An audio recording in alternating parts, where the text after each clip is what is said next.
Hello, everybody. This is the man, the myth, the legend, the franchise, the monopoly that is Micky Byggs on Wrestling Spotlight. And today's guest is a alumni of Wrestling Spotlight. He is a four-time repeat guest here on Wrestling Spotlight, and he is my good friend, none other than the one, the only Vampyre Warrior Gangrel. Gangrel, welcome to Wrestling Spotlight. What's going on, man? You been out there doing some banging and banging? Oh, absolutely. And from what I hear, you're doing the same thing out there in the West Coast. 24/7.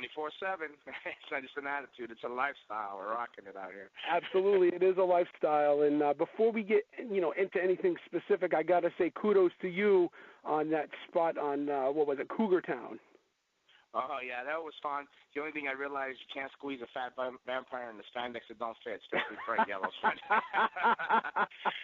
The Cougar Town, I've dropped 20 pounds since I saw that Cougar Town. I said, oh, my Lanta. Oh, yeah. Well, hey, you know what? We all got to do that from time to time. Myself, I've lost 115 pounds in the last year and a half and gained 15 pounds of muscle, so I got you. Tremendous.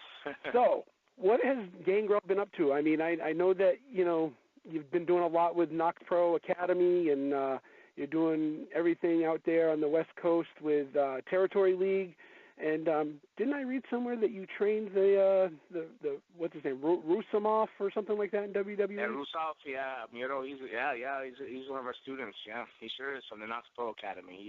He was a dedicated lad, man. He moved over from Bulgaria, slept in his car, worked 3 jobs, never missed a training, and he's an example of dreams can come true if you put in some hard work, because he had the heart, Can't teach you can't make heart. You're born with that. So he had that gift, and then he put his work in. He put hard work in, and it's paid off for him. I was proud to see him debut on Raw. I was very happy for him. Yeah, he worked with Sin Cara, and he looked to be real tight out there. There didn't seem to be any major issues. As his trainer, did you see anything specific that you could comment on? On what I only saw the what was it, Zack Ryder match, I think it was. No, I enjoyed his aggression. He looked like a combination of me and Black Pearl there.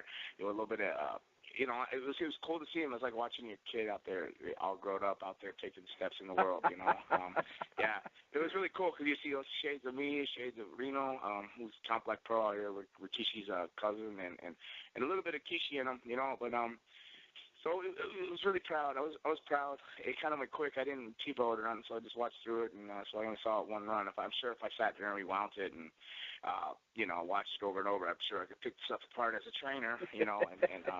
But no, I'm just very, very proud of him. Yeah, we're out here. We got the Knox Pro Academy. It's in Sun Valley, California. It's Rikishi, his cousin Count Black Pearl, myself. So we're out here. We're out here just training these young men and giving them opportunities. Didn't really want to be a part of a wrestling school, but I ended up moving out to California here, and they talked me into it. They kept saying, hey, these kids are getting ripped off, training in backyards and not getting taught right. He goes, wouldn't you rather just, you may not make no money, or anything. You feel bad taking the money, and he goes right back into school, but he says you're going to at least give them a good opportunity to have a chance, and at least they'll know how to wrestle right, and their body won't get hurt, Absolutely. And I fought it for a long while, and then I kind of agreed, and now my eyes are open to I see a lot of people getting taken by some shady people in wrestling schools or supposed wrestling schools. So I'm glad I'm doing it now. Now I'm grateful for it, and now instead of having 4 kids, I got about 40 kids. And so we're doing that, and in the process of doing this, the last 5 years, the wrestling school, we spawned off the Territory League, which is a team wrestling team. Like, say, L.A. Templars versus the Las Vegas High Rollers. So, right. We're bringing back teams, and there's all kinds of different cooler rules and different things in that. And, so that's going very well. It's the Territory League, and I'm very excited about that. Got a doubleheader this weekend. Well, I don't know if it's just, I don't know. I can't keep track of the schedule. But yeah, I believe it is this weekend. So. Yeah, but we're rocking and rolling, and we're getting it done, man. So what have you been up to? Yeah, same old, just hanging and banging and fanging and all the good stuff. You know how it is, brother. All the hangings. That's it, exactly. But it's just, it is what it is. This business is what it is. And I was proud to see some of the Hall of Fame stuff this weekend, and then of course with the Ultimate Warrior's passing, I was totally devastated, if you will, because it's always sad to see one of our brothers go and onto the other side, if you will. And unfortunately, they do go. I mean, time doesn't discriminate against a wrestler. It's going to zap a wrestler. I think wrestling years are like dog years. So, if you're 40 years in a job, you're probably about 70. Yeah, that's probably about right. That's probably in wrestling about right. years, especially if you've been in the job, on the job since you're 16, 17, coming in. And he started very young, and Lord knows I've experienced my loss of friends and people I've loved in this job. And to be honest, I'm 45 now, and I'm surprised that I made it to 30. That I was shocked when I made it to 35. Just like I didn't know whether to be scared or devastated. I made it to 40, and then 45. I'm going after now. What the heck? I'm paying for all the things I didn't take care of because I didn't think I'd be here rocking this free world, but I'm still hanging out. I hear that, brother. I turned 40 this year, and sometimes it scares the death out of me.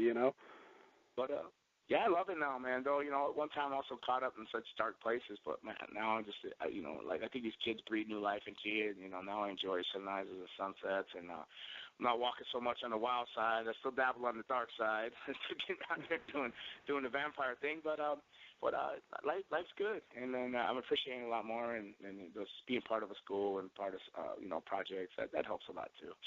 That's cool. I mean, the last time we spoke was, I believe it was for the Yokozuna Memorial Show that Territory League was doing. And I know that you had a lot going on then as far as Territory League goes and the Knox Pro Academy and stuff. In that time span, from that time on, what would you say has been your biggest accomplishment in regards to the wrestling industry? The biggest accomplishment in the wrestling industry? Heck. I don't even know how to answer that, to be honest. My biggest, well, I mean, I would hope. I think turning out a good kid like Rusoff out there, I think he's a big compliment going in, and he's got the old school ways about him, but he's learned. He's come in. Wrestling has evolved to a different breed and a different level, and he's a perfect breed of the old school with the new school, because I keep to the old school values, and even in my training and everything. And Reno, he pushes them up to excel faster and like what wrestling is now, and the new breed, and how they're just pushed into stuff. And he's a great combination of all that, and I think he's going to be a really big success. And I like to think that as Knox Pro Academy and myself being a part of Knox Pro Academy, that is a good accomplishment. And other than that, I mean, I just love wrestling. I really don't see how I contribute. I'm just so proud to be a part of pro wrestling. And it's like a marriage, I love it. I love it. I don't always like it, but I'm always going to love it. And I'm just grateful to be a part of wrestling. So I don't know what my greatest accomplishment, would be in it from that time to this time. I'm just grateful to be a part of the pro wrestling industry. I understand what you mean. No matter what happens in this business, no matter what happens in the industry, I can never leave it either. It's been 22 years for me. Fortunately for me, I found out a long time ago, some 13 years ago, that I was much better behind the microphone than I was actually in the ring. And it's funny because I'll still get in the ring and I'll still bump and this, that, the other thing if the occasion knocks on my door. But like I said, I feel I'm much better on the microphone than I am as far as being in the ring. And one thing Ox Baker taught me a long time ago was to learn one thing and learn to do it well. Well, my one thing was the microphone. And, it's funny because I tell my wife all the time how you and I met back in Connecticut. I said it was an indie show. I said he was just off WWF at the time. And I said we were working on an independent show. And so we ended up working this angle with this kid that wore a kilt but looked just like a very young William Regal. And she's like, really? I'm like, yeah. I said, so we used to joke about it. I said, for, a few months after the fact, how this kid looked like William Regal. I don't know if you remember that. Oh, I've had a lot of chair shots. Yeah, a lot of chair shots since then, yes, definitely. Now, do you see yourself going back to, say, like WWE or TNA, or even maybe touching down with Jeff Jarrett and working on his new promotion? Oh, no, I haven't really, ashamed of myself, I haven't caught up or really know the details of Jeff's thing. As far as WWE, they don't own the Gangrel name, so it's very some chances. One thing about the Gangrel character, the vampire thing, it's great that, I'm still out there every weekend working independence and stuff, and it was a memorable character with the entrance and everything, but at the same time, it's an unforgettable one to come back and do anything different. And on that note, the WWE doesn't own the Gangrel name, so right. they avoid anything to do with that name. That's why, like Jax back when they had it, and Mattel, people have approached me wanting to do the dolls and the Legends thing, but WWE itself shoots it down because they don't own the name. Now, I know you've got another show coming up besides the doubleheader this weekend, somewhere here in the South, if I'm not mistaken, with Bobby Horn. It's a memorial show for Viscera, isn't it? Yeah, I believe I'm in, that's what, is that August 2nd and 3rd? I don't think I'm on the memorial. The memorial's like this week or coming up or next week. I'm not sure. I'm a little confused, but I do know I'm working for him in August 2nd and 3rd.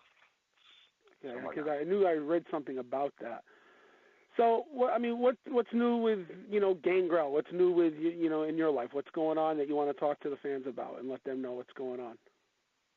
No, not just, just been doing a little bit of acting and staying busy with the wrestling, which is the same old, but acting a little bit, done the Cougar Town stuff here and there. They've shot a few sizzle reels for some reality stuff. I don't know where that's going to go out here or not, but, hate to put it all out there and it doesn't go anywhere. So just a little bit of that here and there, but basically I'm the same old vampire, man. It's hard to change my ways. Just still out there wrestling and just doing my thing, banging and banging and just enjoying life. You're still sleeping in the coffin these days? No, I haven't had the coffin since the old Luna days, She kept the coffin when we separated back in the day, and and I miss that woman. Oh Lord, do I miss her? Yeah, I think a lot of people do. One of my fondest memories, as far as the both of you is concerned. Again, a story I tell quite often to everybody is, I said I called up one afternoon to do an interview. I said, and of course Luna answers the phone, and we're getting ready to do the interview, and she's like, "Hold on a second, I got to go wake the vampire up." And all of a sudden I hear you on the phone all groggy, and you're like, yeah, she literally just dragged me out of the coffin. Yeah, back in those days, yeah, it was. So, yeah, you're right. Everybody misses her, and, still a definite legend in this business. And maybe someday she'll make the Hall of Fame. What's that? I said maybe someday she'll make the Hall of Fame. Well, you would hope so, but they've never been real friendly with her on giving her props or giving her anything she deserves. That's proof. Just the world title and the women's title and everything else was always, they would all point the finger and blame her and say she was crazy and this and that. But yeah, granted she was crazy, but they would. She might have been crazy, but they would drive her over the edge to strike. Oh, she was a lunatic. Come on, the name said it all. The predictably unpredictable. Exactly. Well, I do know, I don't know if you've seen my post, but I have decided to start what's called the Wrestling Spotlite Hall of Fame, and it's the fans' choice for independent wrestlers, referees, matches, promotions, etc. And I have actually had a few people send me requests and emails and nominations to put Luna in, so she may end up being the first female we induct in. Well, I'm sure she would appreciate it and love every minute of it if she was here, and she's probably watching from the above there, and she's on it, so she knows what's going on. Absolutely, my brother. I see her out the corner of my eye all the time. I'm always thinking I see her. So I feel her with me all the time. She probably is.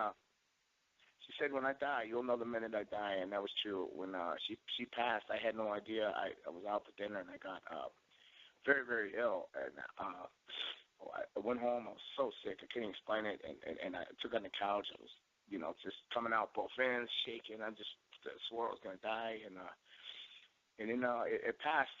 It passed, and then I took a shower, and about an hour later is when I got a phone call. And it was like, I knew, and she said, I'm going to haunt you too. And so I'm pretty sure that happened. So I'm pretty sure she's still haunting me. Those things I see, I'm pretty sure it's her. Oh, my goodness. Well, as always, it's been a blast talking with you and catching up on old times and getting you on Wrestling Spotlight. I know you're a busy man, so I'm not going to keep you. But is there any last things you'd like to say to the fans of Wrestling Spotlight and the fans of Gangrel?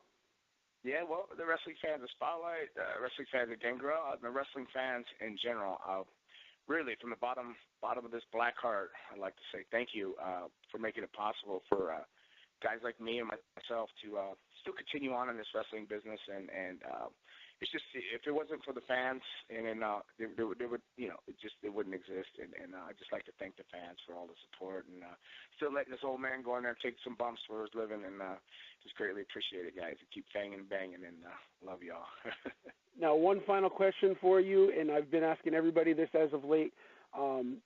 If somebody approached you today and said, hey, Gangrel, I'm thinking about getting into this wrestling business, and I really don't know what to do, where to go. How do I go about it? What would you suggest to them? I would suggest they find a proper school with a trainer that has been there, somebody that's been through the war, been in the trenches, knows the ins and outs, so they could at least have a fighting chance. Don't just go to anybody that says they have a ring in the backyard. Go to somebody that's a reputable trainer and learn there, and always have a backup plan. Whether it's if you're a youngster and you're still in school and college, continue on. Don't put it in front of your education. So you need to have an education and know what to do with the money when you make it, or you'll end up like the old vampire here, still out there bumping and running those roads. And not because you love it, because you have to. Absolutely, definitely have to love it. All right, Gangrel, it's been great, and again, nice talking with you and catching up with you on some old times and some new stuff as well. All right, man. It's always a pleasure. Take care, sir. All right, brother. Wrestling Spotlight.